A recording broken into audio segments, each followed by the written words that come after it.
അല്ലാഹു വിചാരണ ചെയ്യാൻ പുറപ്പെട്ടാൽ ഫഖദ് ഹലക, അവനങ്ങ് നശിച്ചു പോകും. അത്രയും ഭയാനകതയാണ് വിചാരണ. എന്നാൽ ഓ അബൂബക്കറുൽ ശാഫിഈ, ഞങ്ങളുടെ ഉസ്താദായ ശാഫിഈ ഇമാമിന് വിചാരണയില്ല.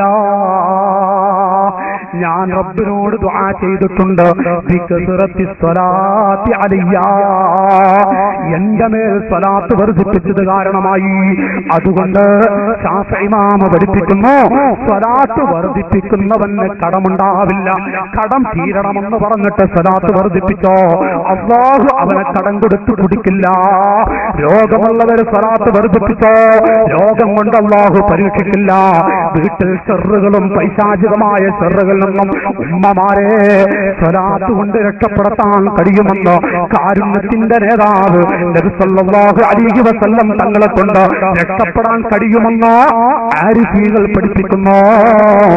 ഏത് ഘട്ടത്തിലും നമ്മുടെ കൈപിടിക്കുന്നത് റസൂലുള്ളാഹി നബിതങ്ങളാണ്, തർക്കമില്ല. മുഹമ്മദുർ റസൂലുള്ളാഹി സ്വല്ലല്ലാഹു അലൈഹി വസല്ലം.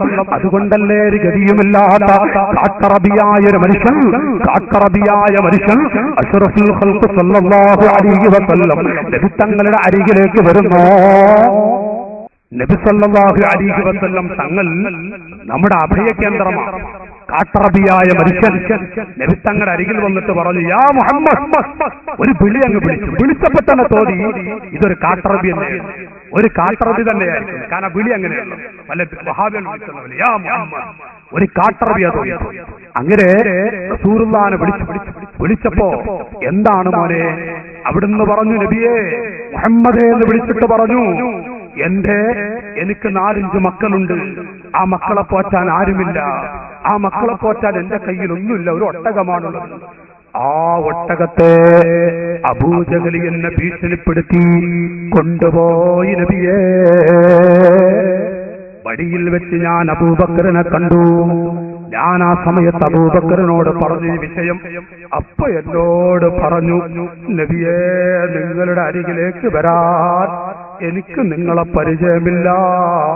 നിങ്ങൾ മുഹമ്മദാണ് നബിയാണെന്ന് പറയുന്നത് കേട്ട് ഞാനൊരു അറാബിയാണ്, കാട്ടറബിയാണ്, നിങ്ങളുടെ അരികിലേക്ക് വരാൻ പറഞ്ഞു. അങ്ങനെ ഞാൻ വന്നതാണ് നബിയേ. ആ സമയം റസൂലുള്ളാഹി എഴുന്നേൽക്കുന്നു. അവിടുന്ന് വസ്ത്രം ധരിക്കാൻ ഞാനിതൊന്നും മുഴുവനാക്കുന്നു എന്ന് മാത്രം. ഇൻഷാ അല്ലാഹ് നമുക്ക് ഉപദേശ നിർദ്ദേശങ്ങൾ നൽകി നമ്മുടെ മുന്നറിയിപ്പുകൊണ്ടിരിക്കുന്ന കാര്യങ്ങൾക്ക് വേണ്ടി ഒന്നിനായ ഉസ്താദ് ദുആ ചെയ്യുന്നതാണ് ഞാനിവിടെ ഓർമ്മപ്പെടുത്തുന്നത്. അല്ലാഹുവിന്റെ ഹബീബ് ഒരു കാട്ടറബി ചെന്ന് പറഞ്ഞപ്പോ റസൂലുള്ളാഹി എഴുന്നേറ്റു. ഓ പിതാക്കളെ, നമ്മളൊക്കെ പാവങ്ങളാണ്. റസൂലുള്ളാഹിനോട് എന്തുമാത്രം അടുക്കാൻ ആഗ്രഹിക്കുന്നവരാണ്. അല്ലാഹു നമ്മെ അടുപ്പിക്കുമാറാവട്ടെ, അവിടുത്തെ മുഖം കാണാൻ ഭാഗ്യം നൽകുമാറാവട്ടെ. കണ്ടോ, ഈ കാട്ടറബിയായ മനുഷ്യനെന്ന് പറഞ്ഞപ്പോ റസൂലുള്ളാഹി എഴുന്നേറ്റു. അവിടുന്ന് വസ്ത്രം ധരിക്കാൻ നിൽക്കുമ്പോ ഈ അറാബി പറയുന്ന മനുഷ്യൻ, നബിയേ എന്തിനാണ് വസ്ത്രം ധരിക്കുന്നത്? നിങ്ങളുടെ ഒട്ടകം അബൂജഹലല്ലേ എടുത്തുകൊണ്ടുപോയത്, അവന്റെ വീട്ടിലേക്ക് പോകണ്ടേ? യാ റസൂലല്ലാഹ്, നബിയേ ഒരിക്കലും പോകരുത്.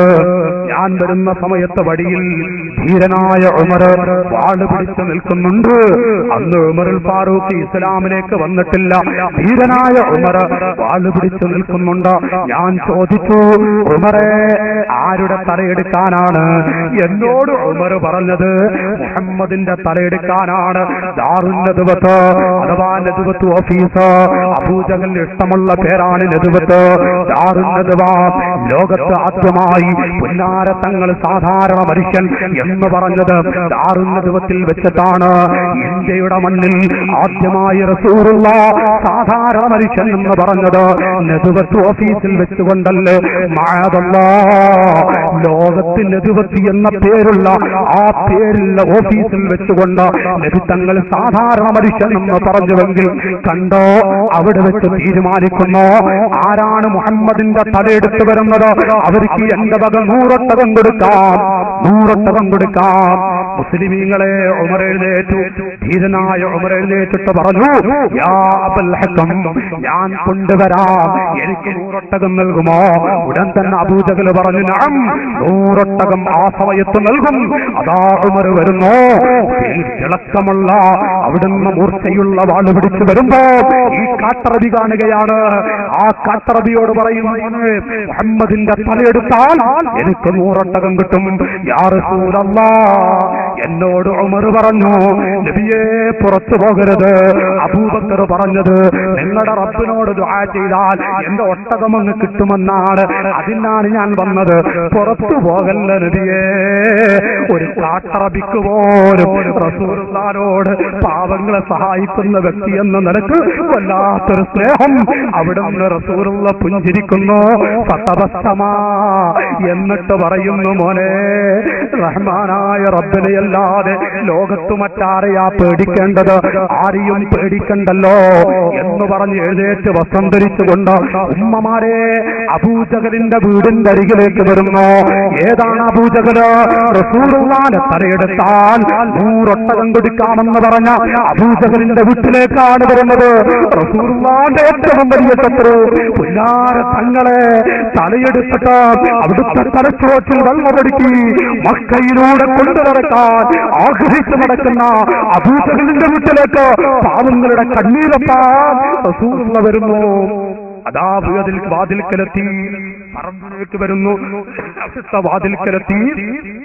ആ സമയത്ത് വീട്ടിന്റെ ഉള്ളിൽ വല്ലാത്ത കലഹം നടക്കുന്നു. ഭാര്യയും ഭർത്താവും തർക്കിക്കുകയാണ്. ആരാ ഭാര്യ? അബൂജഹലിന്റെ ഭാര്യ. അബൂജഹലും ഭാര്യ വല്ലാത്ത തർക്കം. ഈ വീട്ടില് ഭാര്യയും ഭർത്താവും തർക്കിച്ചാടെ ബർക്കത്തുണ്ടാവില്ല. അതിപ്പോ പറയും, ഇരിക്കട്ടെ, കുറച്ചൊക്കെ ഇന്നലെ പറഞ്ഞിട്ട്. അപ്പൊ വല്ലാത്ത തർക്കം. എന്താ തർക്കം അറിയോ? ഭാര്യ ചോദിക്ക, മുഹമ്മദിന്റെ തലയെടുത്തു കൊണ്ടുവന്നാൽ 100 ഒട്ടകം കൊടുക്കാമെന്ന് നിങ്ങൾ പറഞ്ഞിട്ടില്ലേ ഉമറിന്? പോയത് ഉമറാ, ധീരനാണ്. ഉമർ തലയെടുത്ത് വരും, 100 ഒട്ടകം കൊടുക്കലിൽ പോയി 10 ഒട്ടകം നിങ്ങളുടെ കയ്യിലുണ്ടോ? ഉള്ളത് തന്നെ പാവങ്ങളുടേത് കട്ടുകൊണ്ടുവന്നതല്ലേ? അപ്പൊ അബൂജഹല്, മിണ്ടാതിരി മോളെ, അതൊക്കെ പറഞ്ഞ് സോൾവ് ചെയ്യാം, മിണ്ടാതിരി. ഉമറിങ്ങനെ തലയുമായി വരും. അപ്പൊ ഉമറിനങ്ങ് പൊക്കിയിട്ട് മക്കയിലെ ഒന്നാമൻ എന്നങ്ങ് പ്രഖ്യാപിച്ചാല് അത് മതി. അപ്പൊ ഈ പെണ്ണ് പറയാ, ഒന്നാമെന്ന് പറയുമ്പോ കൊടുത്തില്ലെങ്കിൽ 2ാമത്തെ തല ഉമർ നിങ്ങളുടേത് എടുക്കും. അപ്പുറത്തുള്ള അല്ലാഹുവിന്റെ ഹബീബ്, കാരുണ്യത്തിന്റെ നേതാവ്, ഏറ്റവും വലിയ ശത്രു, അടുക്കളയിൽ ചർച്ച തന്നെ ഹബീബിന്റെ തലയെ കുറിച്ചാണ്. അപ്പൊ അഥവാ നിങ്ങൾ തലയെടുത്ത് 100 ഒട്ടകം കൊടുത്തില്ലെങ്കിൽ 2ാമത്തെ തല നിങ്ങളുടേതും എടുക്കും എന്നങ്ങ് പറഞ്ഞപ്പോ വാതിലങ്ങൾ അടിച്ചു. ആരാണ് ഈ പെണ്ണ് ചോദിക്കുക? അബൂജഹലിന്റെ പെണ്ണ്. ആരാണ്? മോളെ, അൽ അമീൻ, അൽ അമീൻ, അൽ അമീൻ. 40 കൊല്ലം അബൂജഹലിനും മകൾക്കും ഭാര്യക്കും അൽ അമീന റസൂലുള്ളാഹി, കാരുണ്യത്തിന്റെ നേതാവ്, എല്ലാവർക്കും അൽ അമീനല്ലേ? അൽ അമീന. കണ്ടോ, ഈ പെണ്ണ് ഓടി വന്ന് വാതിലങ്ങ് തുറന്നപ്പോ റസൂലുള്ളാഹിനെ കാണുന്നു. റസൂലുള്ളാഹിനെ കണ്ട ഉടനെ ഈ വഹാബിക്ക് പെണ്ണ് തുറന്ന വാതിലങ്ങ് അടച്ചിട്ട് ഓടിയിട്ട് അബൂജഹൽ ഭർത്താവിനോട് പറയാ, മരിക്ക, എന്തിനാ ഇപ്പൊ ഉമറിന് 100 ഒട്ടകം കൊടുക്കുന്നത്? നിങ്ങൾ എന്തിനാ ഉമറിന് 100 ഒട്ടകം കൊടുക്കുന്നത്? എന്തേ? മുഹമ്മദ് അല്ലേ നമ്മുടെ വാതിൽക്കല്? നിങ്ങൾക്ക് പോയി തലയെടുത്തോടെ, എന്നാ പിന്നെ 100 ഒട്ടകത്തിന്റെ പ്രശ്നമല്ലല്ലോ. അപ്പൊ അബൂജഹല്, ഉമറോ നമ്മളെ മുഹമ്മദോ നമ്മുടെ വാതിൽക്കലോ നമ്മുടെ പറമ്പിൽ? അത്ര ധൈര്യം? നിങ്ങളിപ്പോ വാതിൽക്കലോ പറമ്പിലൊക്കെ ആള് വേണമെങ്കിൽ പോയി തലയെടുത്തോടെ. അബൂജഹലിന്റെ കയ്യില് വാളം, ഭർത്താവിന്റെ കയ്യില് പെണ്ണ് വാള് കൊടുത്താൽ ഇനി രക്ഷമല്ലല്ലോ. അബൂജഹല് വല്ല വന്നു റസൂലുള്ളാഹിന്റെ മുത്തുനബിയുടെ തലയെടുക്കാനാ. നേരെ വന്നിട്ട് അതാ വാതിലങ്ങ് തുറന്ന അതേ സമയം വാതിലങ്ങളുടെ തുറച്ച ഓട്ടം, കയ്യിലുള്ള വാളുകൾ ഓടി. വീട്ടിന്റെ ഉള്ളറയിൽ ഒരു കട്ടിലുണ്ട്. ആ കട്ടിലൂടെ അങ്ങ് വീട് ഫബാല, മക്കളെ അബൂജഹൽ മൂത്രമൊഴിച്ചു. അറബി പെണ്ണുങ്ങൾക്കൊരു സ്വഭാവം, ഭർത്താക്കന്മാര് ഭീരുക്കളായാൽ അവരവിടെ പെട്ടിയെടുത്ത് പോകും. ഈ പെണ്ണ് പെട്ടിയെടുത്തു. എന്നിട്ട് അവിടെ ജാക്കറ്റും ബ്ലൗസും, നമ്മൾ ഇന്നലെ പറഞ്ഞില്ലേ, അബൂജഹലിന്റെ ഭാര്യയുടെ വസ്ത്രമായിരുന്നു ബ്ലൗസും ജാക്കറ്റൊക്കെ. റസൂലുള്ളാഹിന്റെ കുടുംബത്തിൽ മക്കളെ വസ്ത്രമായിരുന്നു പർദാ ബുർഖ. ഇന്ന് ഇറച്ചിക്കോടി പോട്ടെ, അതിരിക്കട്ടെ. അങ്ങനെ ഇതൊക്കെ മടക്കി വെക്കുക. അപ്പം എല്ലാ അബൂജഹൽ വന്നിട്ട് എങ്ങോട്ടാ പോകുന്നത്?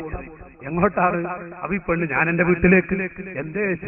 ഈ നിലക്ക് മൂത്രമൊഴിച്ച് വെടക്കാക്കിയ നിങ്ങളെ എന്റെ ഭർത്താവിച്ച് ഈ അറബികൾ എന്ത് വിചാരിക്കും? ഞാൻ എന്റെ വീട്ടിൽ പോവുകയാണ്. എന്റെ ജ്യേഷ്ഠാനുജന്മാരെ അബൂജഹലിന്റെ മറുപടി കേൾക്കണം, മോളെ ഇപ്പൊ പോകണ്ട, ഞാൻ അതുകൊണ്ട് മൂത്രമൊഴിച്ചു. എന്റെ വാപ്പയായിരുന്നെങ്കിൽ വേറെ വല്ലതും കാണാമായിരുന്നു. കാരണം ഞാൻ ആ വാതിലൊന്ന് തുറന്നപ്പോ എനിക്ക് കാണാൻ കഴിഞ്ഞത് മുഹമ്മദിന്റെ ചുമരിൽ നിന്ന് ഒരു സിംഹം മൂത്രമൊഴിക്കാതിരിക്കുമോളെ. അബൂജഹലിനോട്, എന്റെ സഹോദരാ, എന്റെ വിഷയം അവിടെയല്ല. അതാ അടുക്കളയിൽ നിന്ന് അബൂജഹൽ വിളിച്ചു പറയുന്നു, യാ മുഹമ്മദ്, ഓ മുഹമ്മദേ, കൂടെയുള്ളവന്റെ ഒട്ടകം ഇന്ന സ്ഥലത്തുണ്ട്, കൊണ്ടുപോയിക്കോ.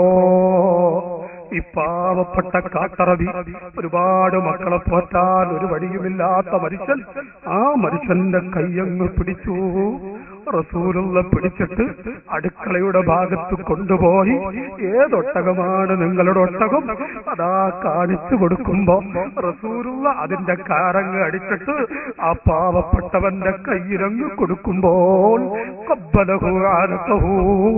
റസൂലുള്ള അടച്ചുകൂട്ടി കലിമത്തുൽ ദീനിലേക്ക് കടന്നു വന്ന്, നബിയേ എനിക്കറിയൂല തങ്ങളെ. റസൂലുള്ള അടച്ചുകൂട്ടിയെങ്കിൽ ഓ മുസ്ലിമീങ്ങളെ, പാവങ്ങളുടെ അത്താടി ഏറ്റവും വലിയ ശത്രുവിന്റെ അടുക്കളയിൽ പോയി സഹായിച്ച മുഹമ്മദുർ റസൂലുള്ളാഹി സ്വല്ലല്ലാഹു അലൈഹി വസല്ലം തങ്ങളാണ് നമ്മുടെ അത്താടി. ഏത് ഘട്ടത്തിലും ഏത് വിഷമത്തിലും നമ്മുടെ കേന്ദ്രം അവിടുന്നാണ്. വിഷമമുള്ള ചെറുപ്പക്കാരെ, വേദനിക്കുന്ന മനസ്സുമായി നടക്കുന്ന എന്റെ പൊന്നുപിതാക്കളെ, റസൂലുള്ളാഹിനെ മുറുകെ പിടിക്കുക. പൊന്നാര തങ്ങളെ മുറുകെ പിടിച്ചുകൊണ്ട് അവിടത്തേക്ക് സ്വലാത്തുകൾ വർദ്ധിപ്പിച്ചു.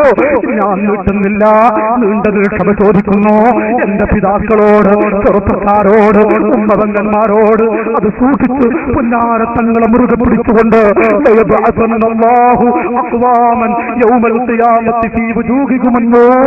ആഖിറത്തിൽ ഒരുമിച്ച് കൂടുമ്പോ ഒരു പറ്റം ആളുകളെ മുത്തിനാൽ അനുഗ്രഹിക്കപ്പെട്ട സ്റ്റേജുകൾ പ്രത്യക്ഷപ്പെടുത്തുന്നു. അവരാരാണെന്ന് ചോദിക്കുമ്പോ അവിടുന്ന് പറയുന്നു, അമ്പിയാക്കളാണോ ഔലിയാക്കളാണോ? അല്ല, ഹുമുൽ മുതഹാബ്ബൂന ഫില്ലാഹ് മിൻ ഖബാഇല ശത്താ വബിലാദിൻ ശത്താ യജ്തമിഊന അലാ ദിക്രില്ലാഹി വയദ്കുറൂന.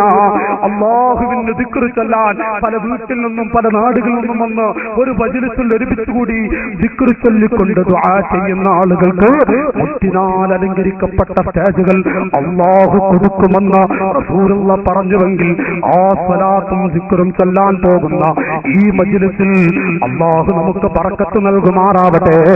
നമ്മുടെ ദോഷങ്ങൾ അല്ലാഹു പുറത്തു തരുമാറാവട്ടെ. ആഫത്ത് മുസീബത്തിൽ നിന്ന് അല്ലാഹു നമ്മയൊക്കെ കാക്കുമാറാവട്ടെ. അർഹമുർ-റഹീമായ റബ്ബ് ഈ സദസ്സിൽ ഒരുമിച്ച് കൂടിയ മുഴുവൻ സഹോദര സഹോദരിമാരിലും റഹ്മത്തും ബറക്കത്തും ഏറ്റി തരുമാറാവട്ടെ. ദുആ കൊണ്ട് വസിയത്ത് ചെയ്ത എല്ലാവർക്കും വേണ്ടി ഇൻഷാ അല്ലാഹ് ഇവിടെ വെച്ച് ദുആ ചെയ്യും. അല്ലാഹു പറഞ്ഞതും കേട്ടതും അവൻ തൃപ്തിപ്പെടുന്ന അമലാക്കി തരുമാറാവട്ടെ. റബ്ബനാ ലാ തറുദ്ദന്ന ഐദിയനാ ഖായിബീൻ, ലാ തറുദ്ദന്ന ഐദിയനാ ഖായിബീൻ ബിഹബീബിക്കൽ മുസ്തഫാ മുഹമ്മദിൻ സ്വല്ലല്ലാഹു അലൈഹി വസല്ലം വബിസ്സഹാബത്തി കുല്ലിഹിം അജ്മഈൻ. റബ്ബനാ തഖബ്ബൽ മിന്നാ ഇന്നക അൻതസ് സമീഉൽ അലീം വതുബ് അലൈനാ ഇന്നക അൻതത് തവ്വാബുർ റഹീം. ആമീൻ ബിറഹ്മതിക യാ